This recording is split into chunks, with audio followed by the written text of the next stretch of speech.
Hi, this is Ed in San Diego, and it's July. What day is today? Is today the 25th? 25th. Yeah, wow. Month is going by fast. And in San Diego, summer has come finally. It's humid and right here by the coast, 80 degrees. And I'm sure where you are in Huntsville, Alabama, it's probably way different, isn't it? It's very hot. It's been hot for a very long time, Yeah, so you stay in air conditioning a lot, of course. as much as possible. Yeah, okay. So Deborah McGee is CEO, president of PZI International Consulting, right? Correct. Okay, and what does PZI stand for? People zealously interconnected. Oh, that's very cool. Now, your real business, your daytime business, Yeah, is helping companies set up overseas, internationally, correct. um, in an efficient, effective, and well, cost savings way. You know, nothing's free, of course, but you do it in such a way to mitigate risk Correct. and become an employer of record. Correct. Now, if I'm not saying things right, it's okay to jump in and correct. Okay. That's okay. That's all right.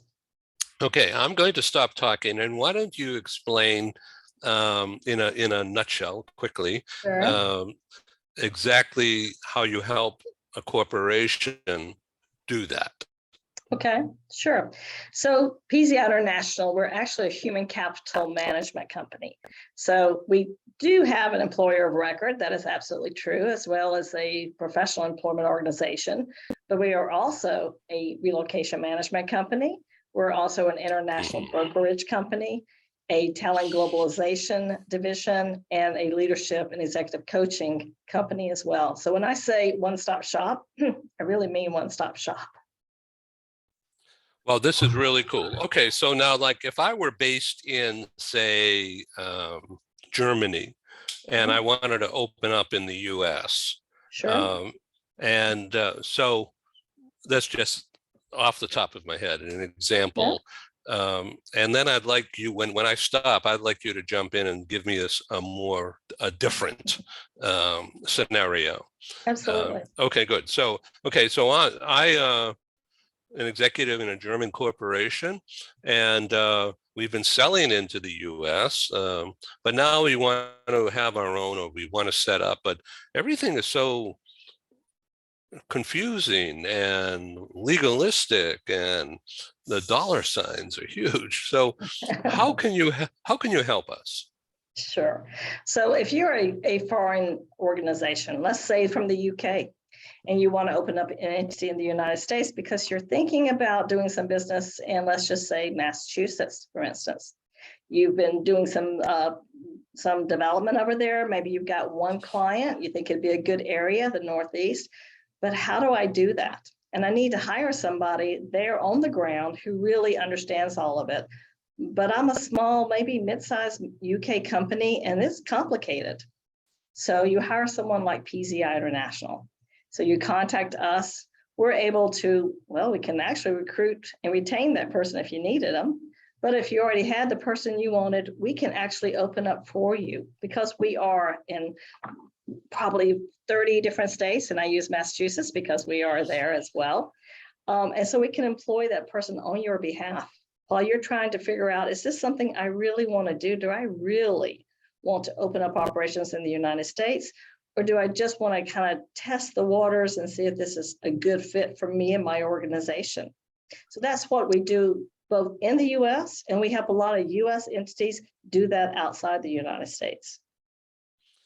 Okay, so the people would work in the same way, same Mhm. fashion, but legally there's proper paperwork involved, Oh, and there's a transfer of what, logistics? Not really. It's an accounting maneuver, administration. right? It's really Yeah. administration. I mean, it's really, yes, absolutely. We are the statutory employer. There's no doubt about that. However, we are not the economic employer. And so if you understand the difference between those two, statutory is on paper, I'm their employer, I pay their taxes, I'm registered in the state or country. We have all the licenses to do business in those countries. We're doing the corporate filings, and for the individual, the social security issues or social insurance, we're taking care of the federal withholdings that need to happen. They're in the medical plans that they're supposed to be in. There's workers' compensation plans, and those are on a global basis that have to be taken care of as well. All of those are taken care of for that entity while they're able to manage the day-to-day of that employee. So the actual work direction is completely by the client. Okay, and so the employer, the company in UK or Germany or wherever, says we need to bring people in from another country. Mhm. So they would Can they tell bring you, in? Yeah. and then you would take over from there. That's exactly right. They would tell us, this is what we need, and this is who we want. And from there, we take care of everything else. So we would take care of relocating them. We would take care of the immigration issues. We take care of any of the filings that had to happen. We take care of any taxation that need to be taken care of, all the reporting in both countries that need to happen. But the day-to-day operations of what that client wanted them to do in that country, that's totally up to the client. So to what extent do you get involved in executive compensation advice? Huge. I mean, that's one of the biggest things we do is like, well, we really want to pay them X number of dollars. I go, okay, is that the salary or is that the whole package? And I make a big distinction with my clients between total compensation package and total compensation. Because as you know, salary is not the same thing as the total compensation when you're talking internationally. And especially with a US person or working in the United States, where every single thing must be reported into compensation. So all those fringe benefit things that we sometimes take for granted, a lot of countries has to be reported, or vice versa. If it's outside the United States, it's just normal business practice, but maybe in the United States it's now compensation and it's taxable. Interesting. Okay, so you get involved in leader development. The leadership development Right. coaching. And one of the reasons that I really put that into the company was when I ran large mobility programs for large organizations over my career. What I found was so often we spent all this money, millions of dollars on expatriates, and we didn't do a good job in developing them while they were on assignment. We did a great job sending them out, but we didn't do a good job keeping them and developing them. And then we brought them back 6 months later, we lost them to a competitor. So that's a lot of money to walk out the door. So I really started working a lot with communication programs, coaching, making sure that people understand what has to happen, because supervisor-employee relationships, that's the most important thing. Your talent is really your asset. So to what extent do you encourage feedback from the employee to you? Hugely. Obviously, when it comes down to their job and what it is they're doing, that really I would refer them back to their clients. So I don't operate in their industry. For instance, if I had an engineer and he had an engineering issue, I really wouldn't be able to help him very much on that engineering issue. But if he had a labor law issue, or he had a career development issue that he was concerned about, those types of things we can help with, and we can coach both the client and the employee on some of the things, the communication that needs to happen. And we do this for hundreds and hundreds of employees and clients all over the world. So a very long time ago, I published a magazine, a print magazine called Global HR News. All right. And it came out in like 2001. Right. And it was a real big hit at the National SHRM conventions and World at Work, where we had exhibits because it was a new thing. And of course, global HR was the rage at the time, right? And getting bigger every day, still now. So What is the role, in your view? This is not intended to be a softball question, but it probably is in your world. You're an HR, you're more than an HR business partner, but really there's a lot of functions that you're performing Sure. in that realm. So from an HR business partner, one of the biggest things that I see, and also from my time, I mean, I'm also a global professional HR myself, as well as a CPA. And so from my standpoint, an HR business partner should really be the partner in the strategic level with their company. When I ran internally, that's exactly what my role was. And I outsourced a lot of the logistics and the day-to-day administration of what I was doing to suppliers. Now I happen to be one of those suppliers. So I think from my standpoint, definitely getting rid of some of the administration allows that HR business partner the time and the strategic value to bring back to the organization. This is really interesting. I know this is really a fast-moving show today, but I wanted to ask you, if you can, just touch on things which I'm somehow forgetting or neglecting to hit on that should be in this conversation, because our audience is corporate as well as services, US and increasingly global. Sure. So talent integration, Mhm. okay, keywords, logistics, Yep. compliances and financial, of course, you've already touched on that. And there's some kind of a succession planning thing that you mentioned earlier, Right. because your eyes on the ground and you're being involved in all the communications between the legal side of things and the economic side of things, right? Correct.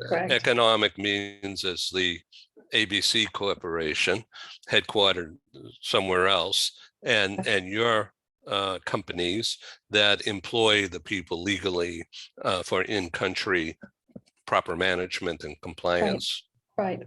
You know, from my standpoint, especially from what we do currently, when we send employees all over the world and we're dealing with all these different aspects, yes, we're going to find out things that they probably don't necessarily tell their direct HR business partner. Probably should, but they don't. Our job is always to look out for the organization, but by looking out for the organization, that means looking out for their talent. And when their talent has an issue, we need to listen to that issue with active listening, which is one of the things we really practice and teach is active listening.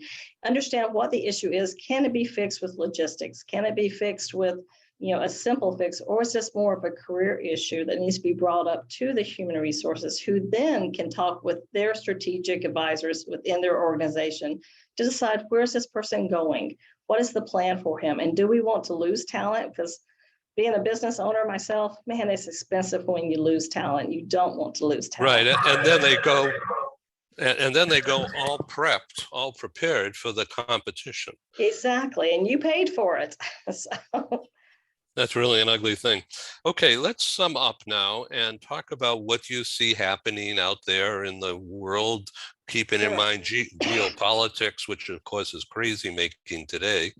But as we head into the fall,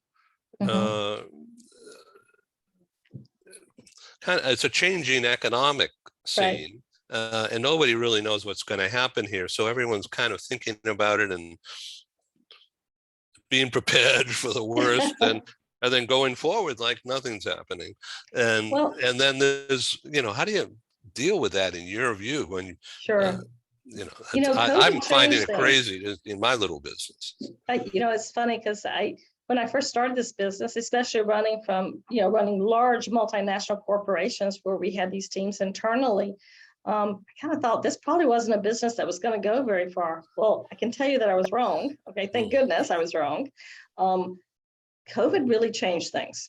And so you've got this whole remote work. Do we come back to work? Don't we come back to work? I want to work from anywhere. And it's killing us in the States. It's killing us all over the world because everybody wants to work from wherever they can. And guess what? They found out they might even be more productive if they did. But the compliance and the legislation hasn't really caught up with that. So that all is still there, which means how are you going to allow someone to work in Aruba on the beach? Sounds like a great idea. but you don't have any entities in Aruba. How are you actually going to manage all those pieces? That's where a company like ours really comes in to help with it.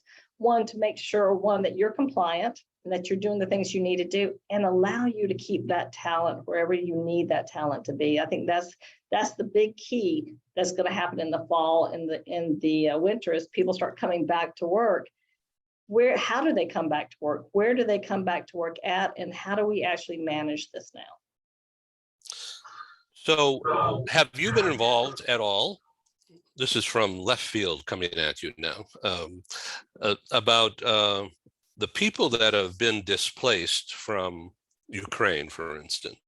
Correct. Who are very employable, right. very well trained, back office, and particularly techie. Are you finding companies are looking for these people, and can they be put to work through your system? They could be even though they're displaced now and they don't know even what's though going they're to happen displaced, tomorrow.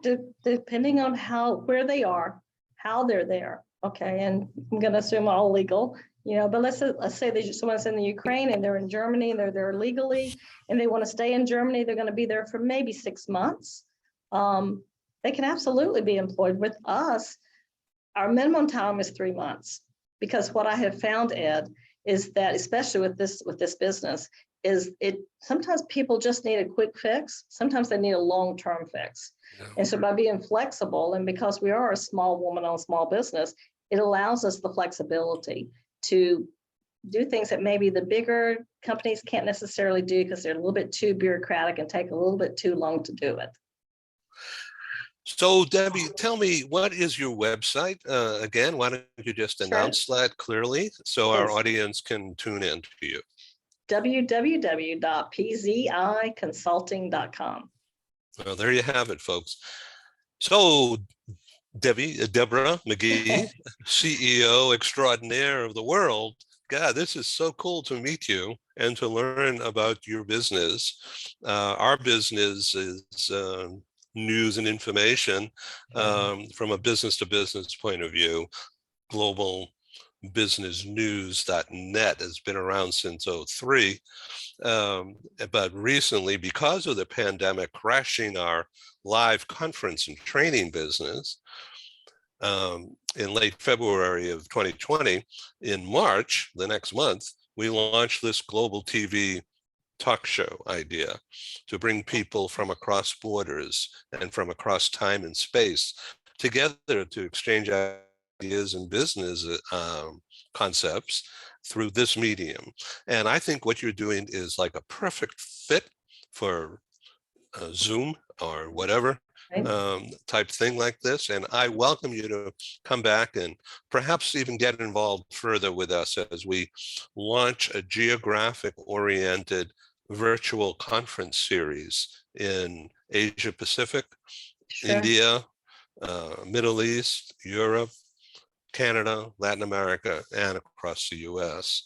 And we'll be back to you about that. But I would think your type of business and what you're doing with this clear-eyed thinking that you've expressed here in just a few minutes is really easy to understand. And this appears extremely trustworthy. Thanks so much, Ed. We appreciate it. It's been an interesting ride, and I think we have a lot of growth ahead of us and a lot more to offer. Great. Okay, this is Ed in San Diego, and that's Deborah McGee from PZI International Consulting in Alabama. Go Tide. Roll Tide. Roll Tide. Yeah, I'll learn. I'm a Yankee. That's okay. Thanks.